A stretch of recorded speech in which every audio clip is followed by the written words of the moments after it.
Oi, gente! Tudo bem por aí? Por aqui estamos muito bem. Estou aqui com meu óculos quebradinho. Acho que não dá para vocês verem. No podcast de ontem eu falei das coisas estranhas que aconteceram, né? Ontem, mas tá tudo bem. Passei uma fita aqui e já comprei os outros. Vai dar tudo certo. Vamos lá? Êxodo, capítulo 18. Vem ler a Bíblia comigo.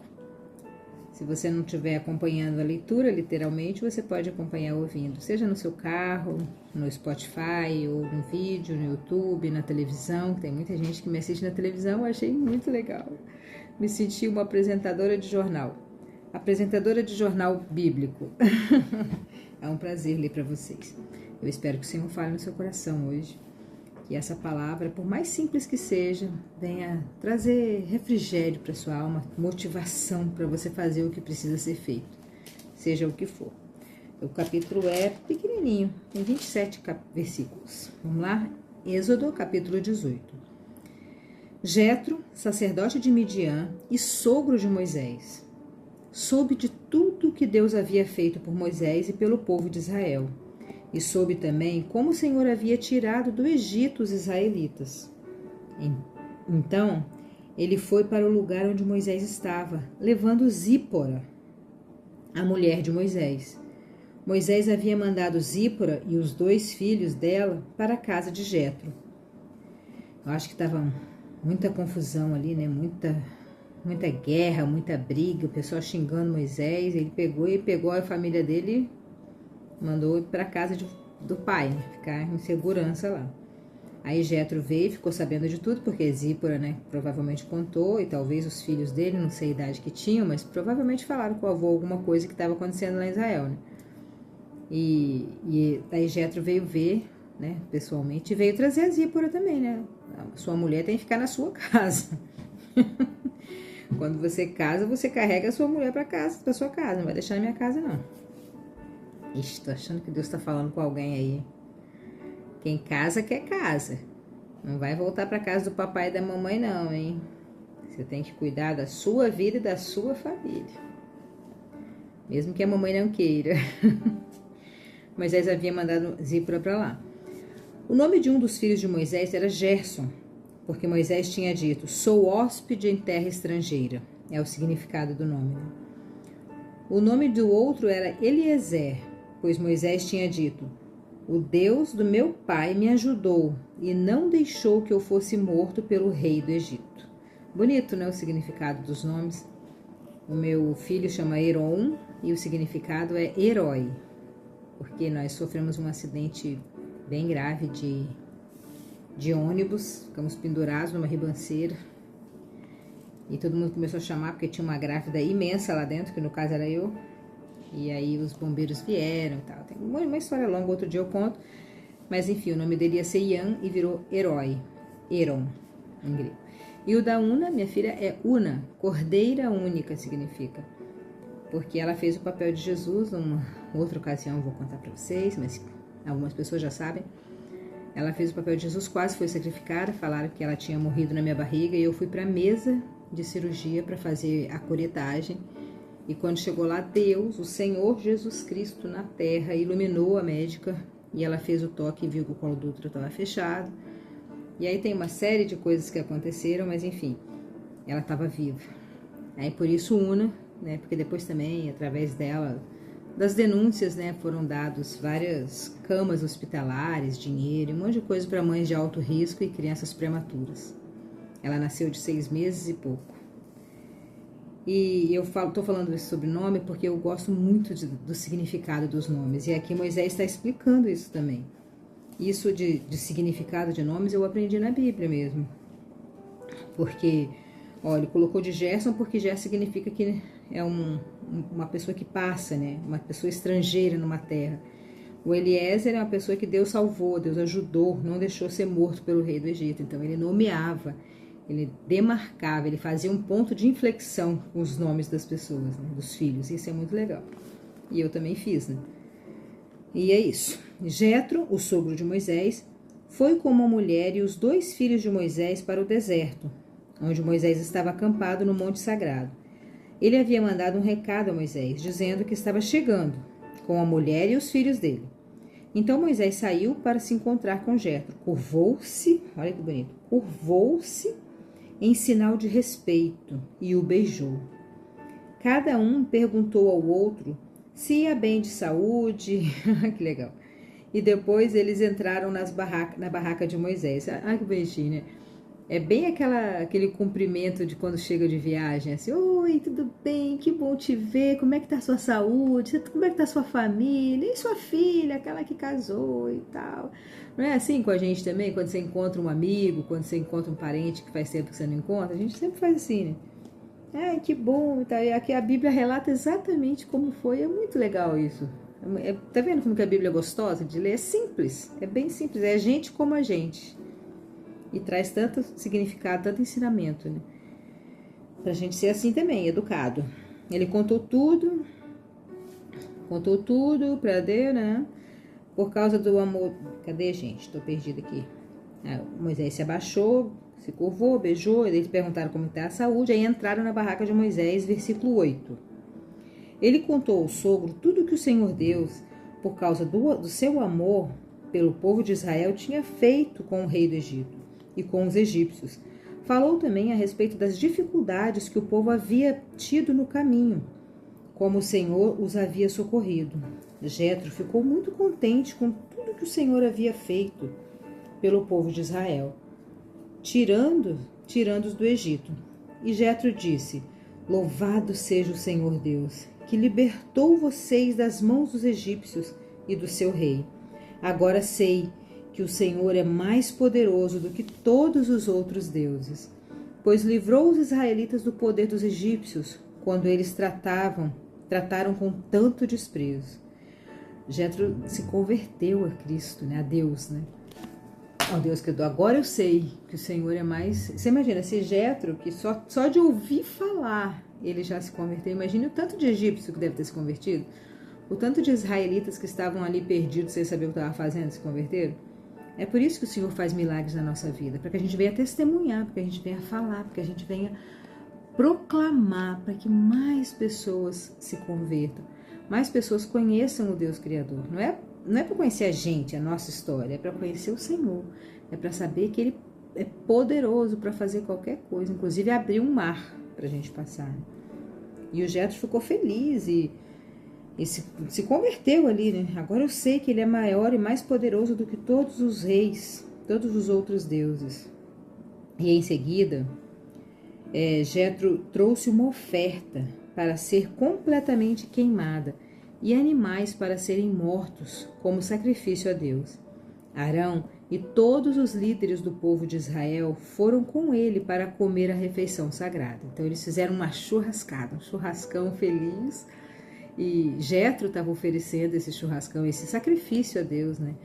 E eles foram lá tudo felizes, comer, né? Festejar todas as bênçãos. E o povo de Israel não para de festejar, né? E o Senhor deixou isso bem, bem claro, porque a gente aprenda também a festejar. Às vezes a vida tá chata porque a gente não festeja nada. A gente não comemora nada. A gente ganha R$100 e não acha bom. A gente come uma comida gostosa e não acha nada. Sabe? A gente não comemora nada. A gente ganha um emprego novo, acha um marido, sei lá, qualquer coisa, compra uma escova de cabelo nova. E a gente nunca comemora nada. A gente precisa comemorar. A comemoração é o desfrute. É uma coisa sagrada. O Senhor quer que você desfrute. Ele quer que você desfrute todos os dias da sua vida. Da mesma forma que você trabalha, Ele quer que você desfrute.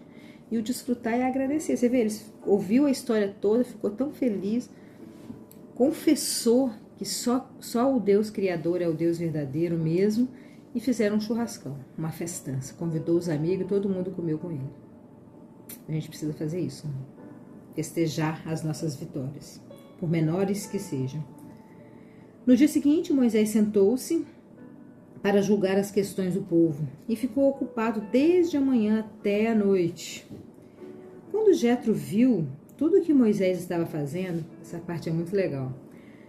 Quando o sogro dele viu tudo que ele estava fazendo, ele estava desde de manhã até a noite, ele estava exaurido, morto de cansado, tentando resolver o problema de todos os israelitas. E Jetro, só de longe, com toda sabedoria, perspicácia, expertise da idade, da maturidade, que só a maturidade nos dá, gente. Quem dera se a gente tivesse a cabeça de hoje, na época que a gente tinha corpinho de 20, né? Seria o céu. Mas Jetro ficou olhando para Moisés e vendo o que ele estava fazendo. Por que você está agindo assim? Por que está resolvendo sozinho os problemas do povo? Com todas essas pessoas em pé ao seu redor, desde a manhã até a noite. Por que você está fazendo isso? E Moisés respondeu, eu tenho de fazer isso, porque as pessoas vêm falar comigo para saber o que Deus quer. Quando duas pessoas têm uma questão, elas vêm falar comigo para que eu resolva quem está certo. E eu explico os mandamentos, as leis de Deus a todos. Então Jetro disse, o que você está fazendo não está certo. Você imagina, né? Moisés está acostumado a mandar em tudo. Aí chega o sogro e fala, não. O que você está fazendo não está certo, não. Aí a gente faz isso, né? Quando a pessoa vem, não, olha, o que você está fazendo não está certo. Aí, não, claro que tá, o meu jeito que é certo. Eu estou fazendo isso há 20 anos. Eu que sei como que está certo. Não, sempre fiz, sempre deu certo. Por que você está se metendo agora? Aí o sogro insiste, né? Não, o que você está fazendo não dá certo. Versículo 18. Desse jeito, você vai ficar cansado demais. E o povo também. Isso é muito trabalho para você fazer sozinho. Olha, que maturidade. A maturidade é uma bênção, gente. Eu não gosto de ficar velha, mas eu amo a maturidade. A sabedoria que a maturidade traz. Ele provavelmente já tinha passado por alguns momentos dessa forma aqui, por isso que ele sabia. Desse jeito não está certo, você vai ficar cansado, o povo também. Isso é muito trabalho para você fazer sozinho. Agora escute o meu conselho. Olha, Jetro, a voz da sabedoria, a voz da maturidade. É muito bom, gente, é muito bom. É muito bom a gente olhar para os filhos, para as pessoas e perceber que a gente pode ajudar com a nossa maturidade, com a nossa vivência, com tudo que a gente já fez nessa terra aqui, que às vezes passou batido e agora é útil para alguém. Escute o meu conselho, o sogro falou, e Deus o ajudará. Olha que bonito, Deus o ajudará. Está certo que você é representante do povo diante de Deus e também que leve a ele os problemas deles, isso está certo. Você deve ensinar-lhes as leis de Deus e explicar o que devem fazer e como eles devem viver. Mas você deve escolher alguns homens capazes e colocá-los como chefe do povo. Chefes de 1000, de 100, de 50 e de 10. Dividir em pequenos grupos. Olha que legal. Aí, ao invés de ele cuidar das 600 mil pessoas que tinha lá, ele ia cuidar só de 600 pessoas. Um líder para cada 100, por exemplo. Mas é bem divididinho. Um líder para 1000, um líder para 100, um líder para 50 e um líder para 10. Devem ser homens que temam a Deus, que mereçam a sua confiança, que sejam honestos em tudo. Serão eles que sempre julgarão as questões do povo. Os casos mais difíceis serão trazidos para você, mas os mais fáceis, eles mesmos poderão resolver. Assim será melhor para você, pois eles o ajudarão nesse trabalho tão pesado. E se você fizer isso, e se for essa a ordem de Deus, você não ficará cansado, e todas essas pessoas poderão ir para casa com as suas questões todas resolvidas. É bonito isso, né? Se ele fosse atender todo mundo, ia demorar dias para a gente ser atendido no final da fila. Mas dividido em 10, 50, 100, 500 e 1000, as pessoas seriam atendidas mais rápido, né? Imagina, um grupo de 10, rapidinho ele resolvia, já ia para o outro. Só as questões muito graves, muito sérias que eram levadas para Moisés. Mas não era para Moisés fazer, era para ele liderar. É a diferença, né? De quem faz e de quem lidera. O líder faz, mas o fazer dele é mais liderar, é mais organizar quem está fazendo. É complicado essa parte, né? Vamos para lá. Se você fizer isso, todo mundo vai ficar bem, todo mundo vai ser resolvido. E Moisés aceitou o conselho de Jetro. Moisés percebeu que a maturidade estava falando muito alto ali. A ideia era muito boa. E escolheu homens capazes entre todos os israelitas. Ele os colocou como chefes de 1000, de 100, de 50 e de 10. Eles sempre julgaram as questões do povo, resolvendo as mais fáceis e trazendo as mais difíceis para Moisés. Então Moisés se despediu de Jetro e Jetro voltou para sua casa. Missão cumprida, chegou a me arrepiar. Missão cumprida. A missão de Jetro eram várias missões, né? Ele tinha várias questões ali que foram resolvidas com a visita dele. Primeiro, ele trouxe Zípora e os filhos de Moisés para junto dele. A família tem que ficar sempre unida. É a família que fortalece a missão, né? Nós precisamos da família. Então, ele trouxe a família dele, ele ouviu tudo que Deus fez e acreditou que o Deus criador dos céus e da terra é realmente o único Deus, o que merece a nossa adoração, a nossa devoção. Fez um churrascão, convidou todo mundo, festejou, fez festas. Depois deu o conselho mais fenomenal, que é uma lição de liderança para a gente até hoje. Você tem que dividir as coisas em pequenas metas, 10, 50, 100, para você poder fazer as coisas. Isso é tudo na vida. É uma lição de liderança tanto de equipe quanto do seu próprio peso, da sua própria pessoa, né? Se você quer emagrecer, você não pode pensar, eu quero emagrecer 30 quilos agora. Não. Você vai emagrecer 100 gramas por dia, você vai emagrecer 2 quilos por mês, você vai fazendo as coisas parceladas, que é o conselho do Jetro, sogro maravilhoso, inteligentíssimo, ungido de Deus, que trouxe a maturidade dele para esse capítulo.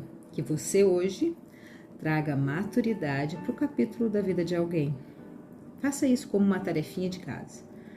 Use a sua expertise em alguma situação da sua vida para ajudar, para guiar, para modelar, para enviar as pessoas para o caminho certo. E assim terminamos o capítulo 18 de Êxodo.